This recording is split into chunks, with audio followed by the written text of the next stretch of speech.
Hello everyone, welcome to the new video. As far as previous video network analysis is concerned, so continuation to that video, there is one different topic called as event time.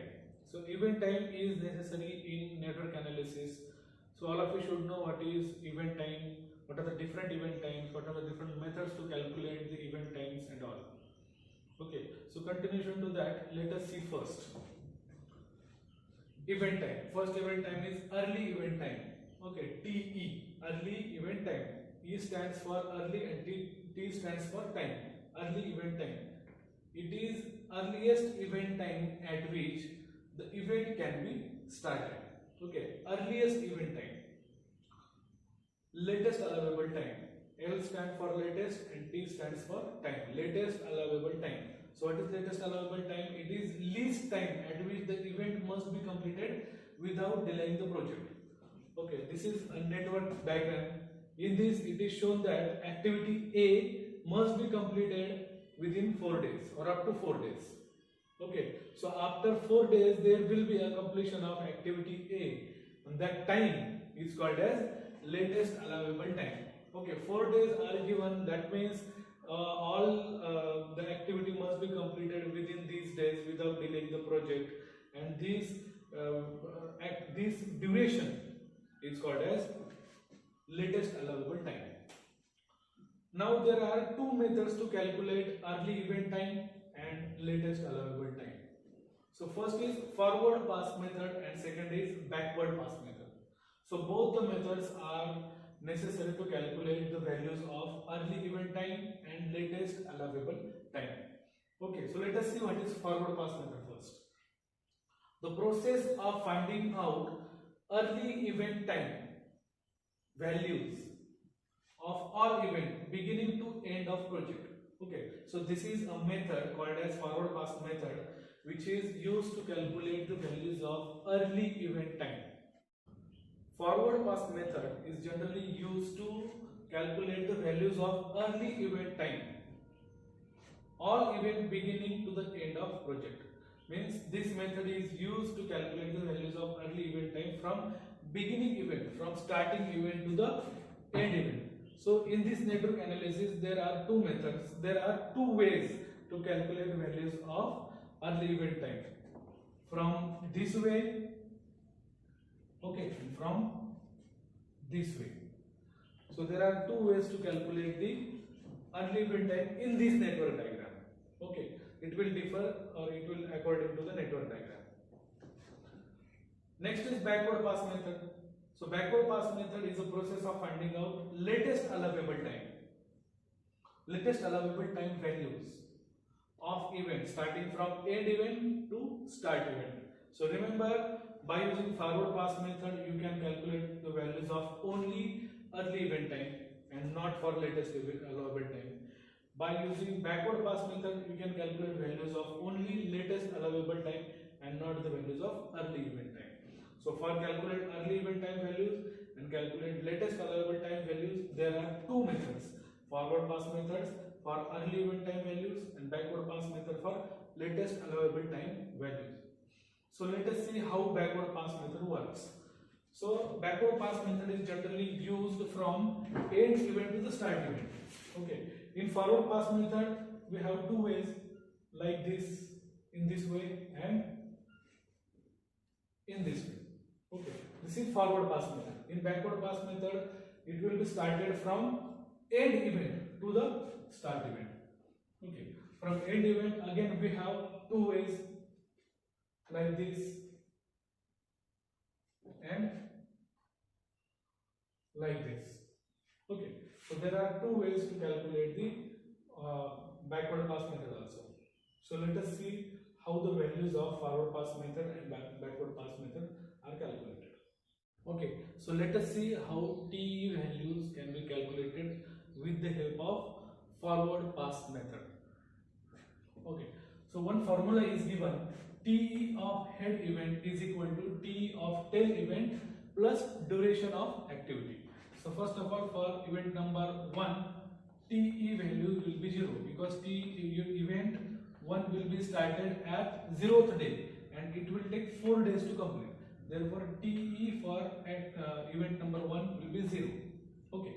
So now for event number 2. So event number 2 T value. How to calculate T value? TE of head event is equal to, this is head event for activity A. Okay, is equal to T of tail event.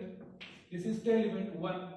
What is the value of T of tail event? 0. TE is equal to 0 plus duration of activity. What is duration of activity? 4 days. So 0 plus 4 is equal to 4. Okay. So T value for event number 2 is 4. Now similarly for event number 3. Event number 3 is having TE value, T of tail event. T of tail event is 4 plus duration 5. So T value of event number 3 will be 9. Okay. Similarly for event number 4 will be here. So event number 4. Okay. T for event number 4.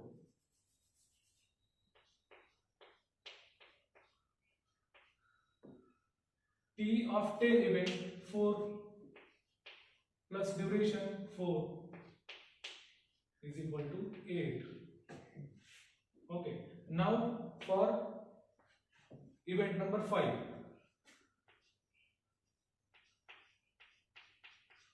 T from this way and one of the T from this way.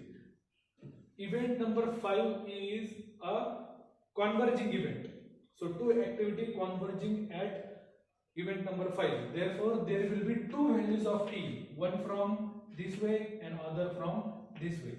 And similarly for event number 2. Event number 2 is diverging event where two activity diverge. Therefore, this event is having two TL values.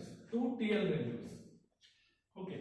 So we will see in backward pass method how two TL values will be here. Now we are processing towards the with the help of forward pass method. So T for event number 5 through this way. So formula is T of tail event plus duration. So T of tail event will be 9 and duration 3. 12. Now from this way again TE. So we will use different color so that you will understand better.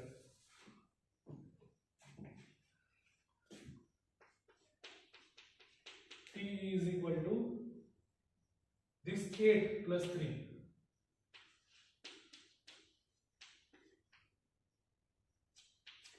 11. Okay. And lastly, for event number 6, TE value will be taken maximum. Okay, there are two values of TE here. One TE from this way, and second TE from this way. So we have to check which value is maximum. So here 12 is maximum. Okay, therefore we will delete this value, or we will not take this value for in consideration of calculating TE values. Okay, so we will take maximum value 12 here. So 12 plus these two duration is equal to 14. So total 14 days are required to complete this project. Okay, so we have calculated all TE values with the help of forward pass method. Now with the help of backward pass method we will calculate TL values. Okay, so now we will calculate the values of TL, that is latest allowable time, with the help of backward pass method. So let us see. So for backward pass method, latest allowable time will be equal to the total project duration. So total project duration is 14 days without delaying the project. So total latest allowable time for event number 6, last event, will be equal to the total project duration, 14 days. Okay, and to calculate the latest allowable time for event number 5, okay, will be the total project duration minus duration required for completion of activity F. That means 14 minus 2, 12 days. Okay. Now we have two ways to calculate the TL values, from this way and from this way, with the help of backward pass method. Okay, now we will go from this way first. So TL for event number 3 will be equal to the TL value of head event minus duration. So 12 minus 3, 9. Okay, and TL value for event number 2 from this way will be equal to the TL value of head event minus duration required for completion of activity B. Therefore 9 minus 5 will be 4. Okay, now we will move towards this way. Okay, TL value for event number 5 is 12, and to calculate TL value for event number 4, TL is equal to TL value of head event, that is 12, minus duration required to complete activity E minus 3 is equal to 9. Okay, so again we have two values of TL. Already I have told you 2 is a diverging event, therefore 2 will have two values of TL, and 5 is converging event, therefore 5 will have two values of TE. So we have to choose maximum value in TE and we have to choose minimum value in TL. Okay, we have to choose minimum latest allowable time. Okay, from this way there will be another TL value. Okay, TL for head event 9 minus duration to complete activity C 4, 5. Okay, so again there are two values of TL for diverging event 2. So we have to take minimum value. Here I have written for forward pass method take maximum TE value here, maximum okay, and for backward pass method take minimum TL value. So in this, which is minimum? This is minimum. So we do not take this value in consideration. We will take this value, minimum value. Okay, and lastly TL value for event number 1. So 4 minus 4, 0. That means your network is balanced. TE and TL must be 0 for event number 1. So in this way there will be a calculation of latest allowable time, early event time and latest allowable time. Okay, and there are two methods. Forward pass method, we have calculated all TE values with the help of forward pass method, and backward pass method we have calculated the value of. So in this way the concept of calculation of event time, that is latest allowable time and earliest event time, with the help of forward pass method and backward pass method